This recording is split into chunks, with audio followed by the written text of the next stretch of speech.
Oh, what's going on? It's possessed.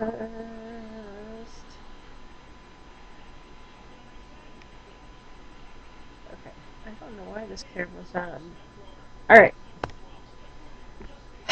since the camera won't turn off, and I'm lying in bed, um, tomorrow's the hospital. Have to do echocardiogram and 3 other tests. My lab work came back, and it's bad. And I've been crying about it, and whining about it, and moping about it, and uh, doing the why me bit. I don't understand why me. Um, I never smoked. I never drank. I danced when I could. I worked my ass off. You know, I went to school full time. I worked full time, and I had a special needs family full time. And I did it. You know, and straight A's, and I was proud of myself. And you know, my childhood was rotten, and the people involved in it were rotten. My grandmother wasn't. God bless her soul. She saved me.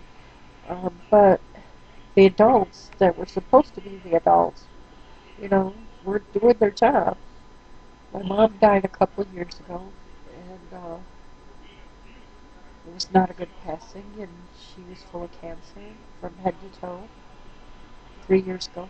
And at the same time, I found out my boyfriend was cheating, and I was devastated.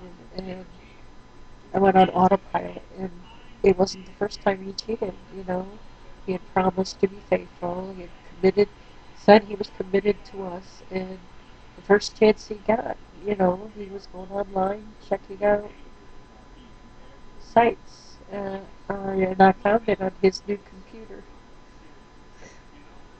and he acted like, "What? What's your problem?" I was so emotionally overdrawn. I was barely dealing with reality when my mom died purposely. You know, she starved herself to death to die, and she died on my birthday. And she argued with me out of the 6 kids while she was dying, and we didn't know she was sick. She didn't tell us. She didn't spare us the sudden agony of, you know, here you are, and you can't make amends. I guess I'm still angry at her. And I tried to tell my friend, you know, today that it's okay, the past is the past, and whatever, and I still love you and care about you, and, you know, I want him to be well, and crap like that, and, but it's like people don't understand, you know. I lost so much, you know.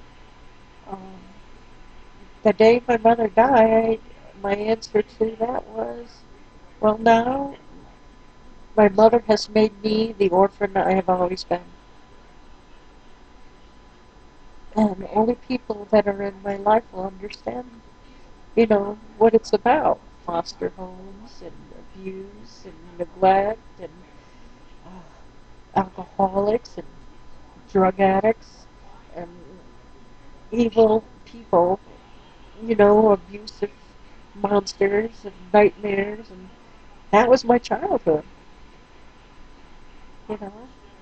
And I went from that to marrying someone who was an alcoholic and bipolar and not in his right mind. And I thought he was better than what I had come from.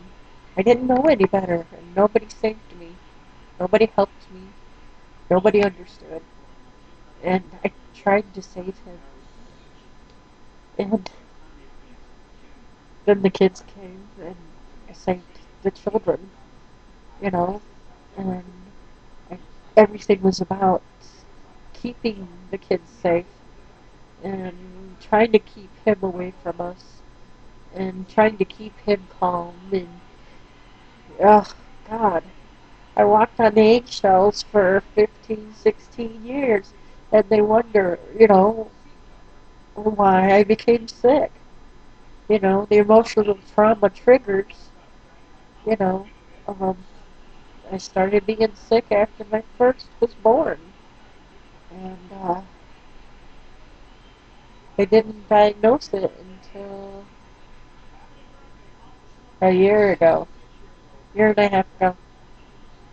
And they just kept telling me it's because you're fat. You're fat.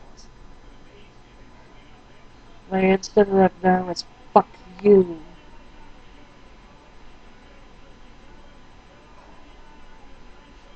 Oh god, this video's not going as I planned. Um, I'm angry. I'm tired.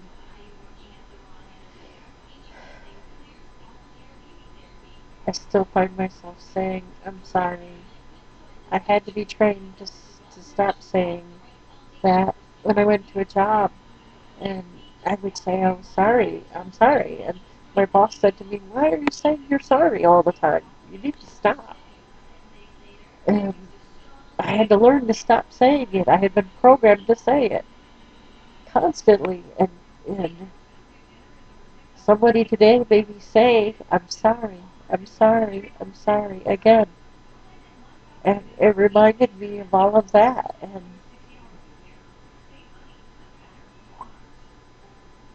I'm sorry, and that's it. That's the end of it. I'm not going to be sorry anymore. Now I'm going to be mad. Ta-da! The woman is mad again! Yeah! She's crazy!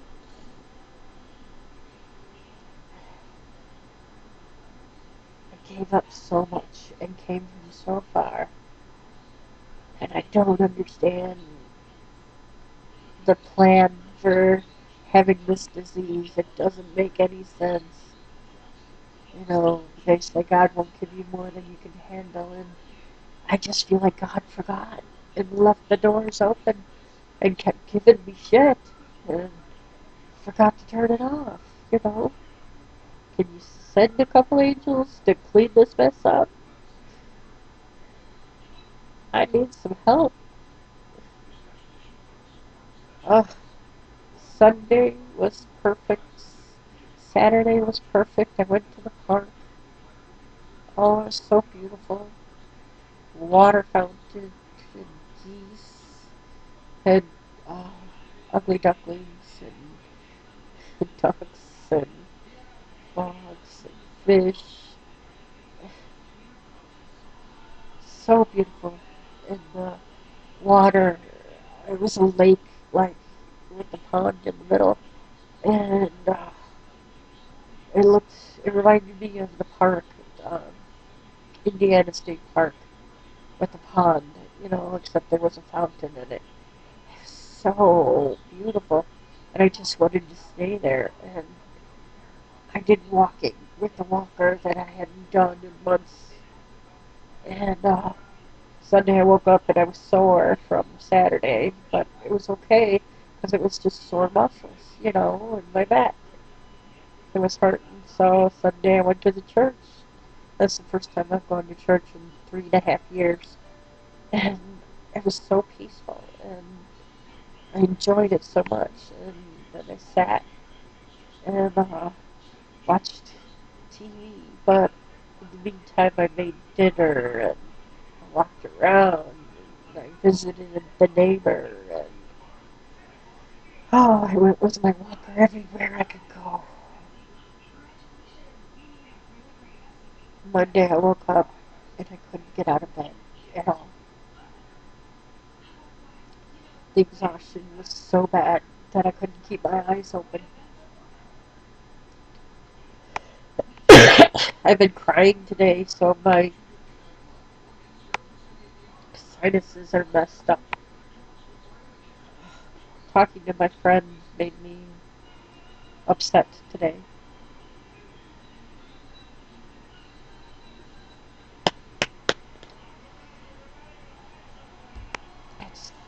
kept trying to make him understand, you know, what I was going through. And then to compare what I'm going through now, and then it's like different planets, apples and oranges. And I don't want this to be about whining. I want it to be about helping someone else who's going through the same thing I am, being chronically ill, being in chronic pain, having chronic diseases, you know. I just happen to have fibromyalgia and lupus, and oh God, I don't know about the MS, but it scares me, you know.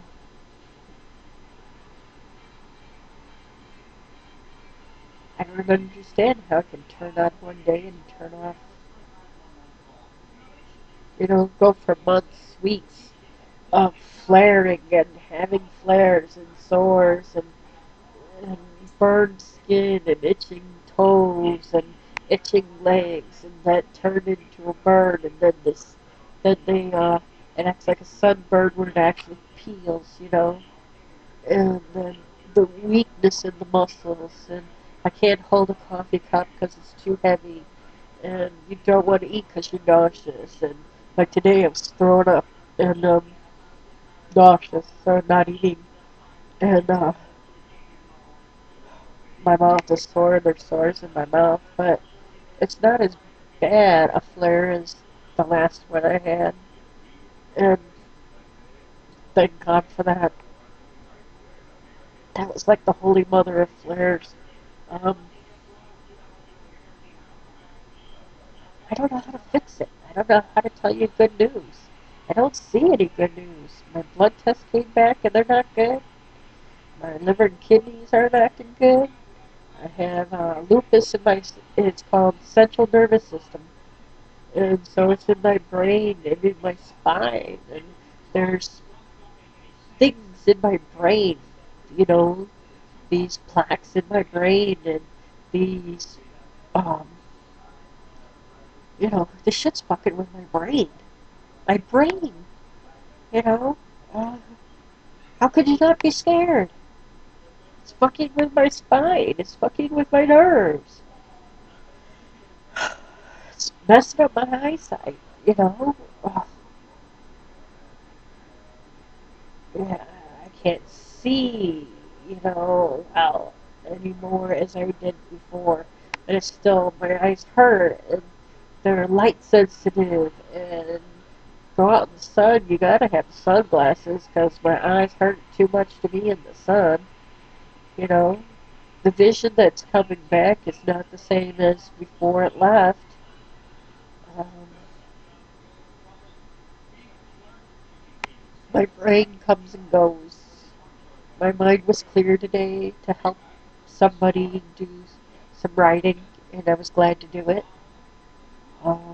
He's writing a book, and I was trying to help, and I enjoyed doing that. Um, but when I can't think, you know, I don't know what kind of book I'd be writing then. Uh, what can I say that will help someone else? You know, what can I do? I don't know. I can't help myself. This sucks. I want my life back. I want a life. I want to go out and do things. I want to be able to drive my car again.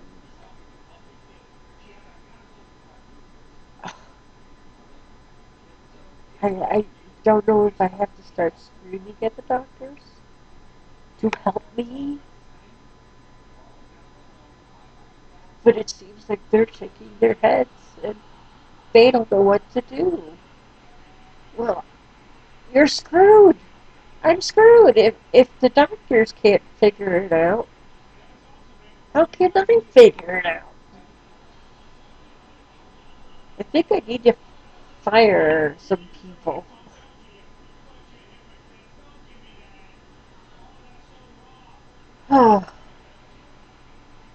Well, I don't know if this has been informational or not. I want to say hi to my boys. Hi, Rick. Hi, Scott. I love you. I miss you so much. And you guys are phenomenal men. You're so special. Scott, you're so gifted with your agility and your muscle movements, and you have so many strengths. Your hand-eye coordination. You could do any kind of artistic thing that you like, and you are very smart. And then to Rick, you know you're a smart cookie. You know, you challenge and do anything, and you can do it. And I'm glad to see that you're the head of your class and graduating with your doctorate, Dr. Makos. Oh, I'm so proud of both of you.